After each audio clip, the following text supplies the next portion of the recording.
साधु साधु यथार्थ पूर्व रंग समाप्त हो गया।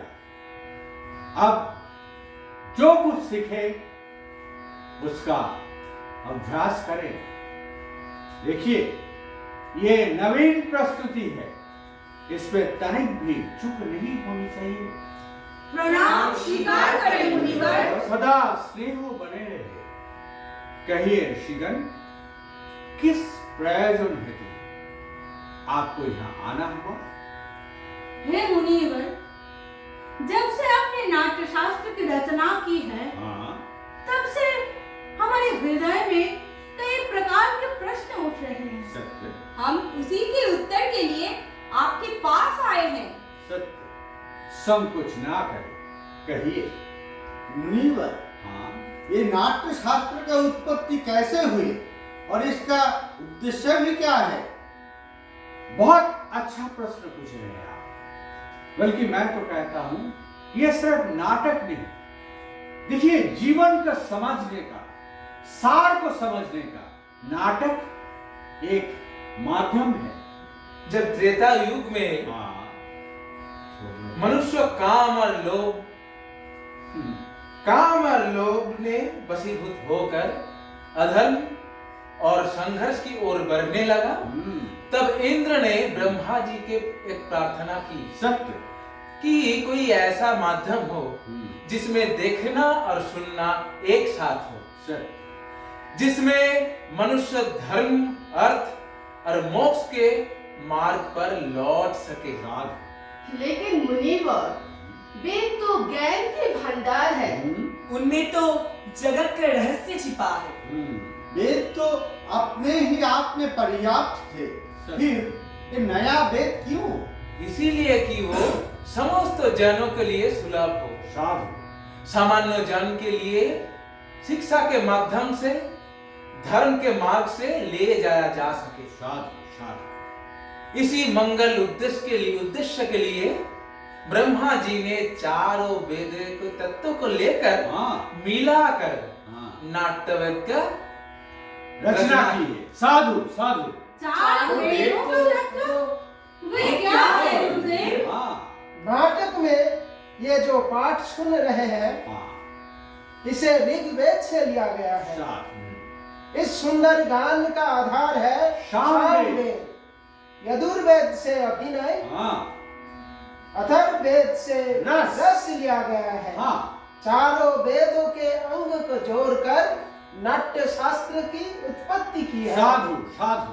गुरुदेव, तो ये नाटक केवल देवताओं के लिए ही बनाया गया है? नहीं नहीं नहीं, यही प्रश्न दानवों ने ब्रह्मा के सामने रखा था।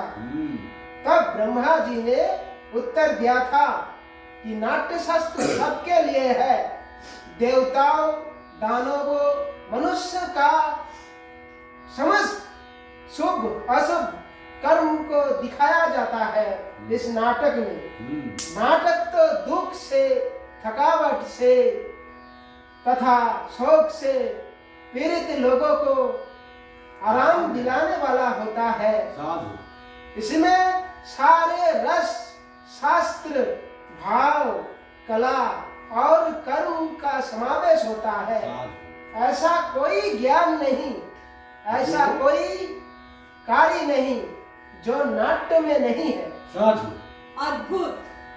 समस्त सृष्टि का समावेश, लौकिक और अलौकिक भी, बहुधर्मी। हाँ ऋषिगण, नाटक को सभी कलाओं का उद्गम कह सकते हैं या फिर कह सकते हैं सभी कलाओं का संगम। गुरुदेव, ये नाट्य कला तो अद्भुत है। इसकी जीवन में इतने ही जरूरत है जैसे कि जिंदगी जीने के लिए सांस लेना। फिर हमारा समाज इसको गंभीरता के रूप से क्यों नहीं लेता? सत्य प्रश्न। नाट्य कला को असंभव रूप से क्यों देखते हैं? हम तो कलाकार हैं, नीति नियंता नहीं है। कला कर्म करना हमारा धर्म है, हमारा विषय है। हमारा विषय कला के विषय में तो नीति नियंताओं को विचार करना होगा। प्रयोग से साधन को और अवसर कराने होंगे। नाटक केवल कला नहीं है, समाज का दर्पण है। देखिए, मानवता को सही दिशा में, सही मार्ग पे, सत्य के मार्ग पर नाटक ला सकते हैं। रंगमंच जाति, धर्म और भौगोलिक सीमाओं को पार कर एक समग्रता की बात करता है, और वो समग्रता आज भी जिंदगी को सही दिशा में लौटा सकता है। और इसीलिए नाट्य शास्त्र को मैंने पांचवा वेद कहकर पुकारा है। पंचम वेद, हाँ चारों वेदों का ज्ञान। हाँ।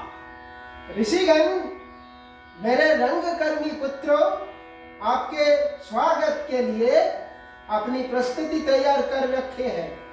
चलिए, चलकर नाटक का आनंद लीजिए। चलिए। वृद्धि हो इस राष्ट्र की, आशा सबकी पूर्ण हो, सृष्टि हो आनंद की, सदा संपूर्ण हो। धरती सदा फूल फले, धरती सदा फूल फले, ऊपर विमल आकाश हो, ऊपर विमल आकाश हो। सज्जन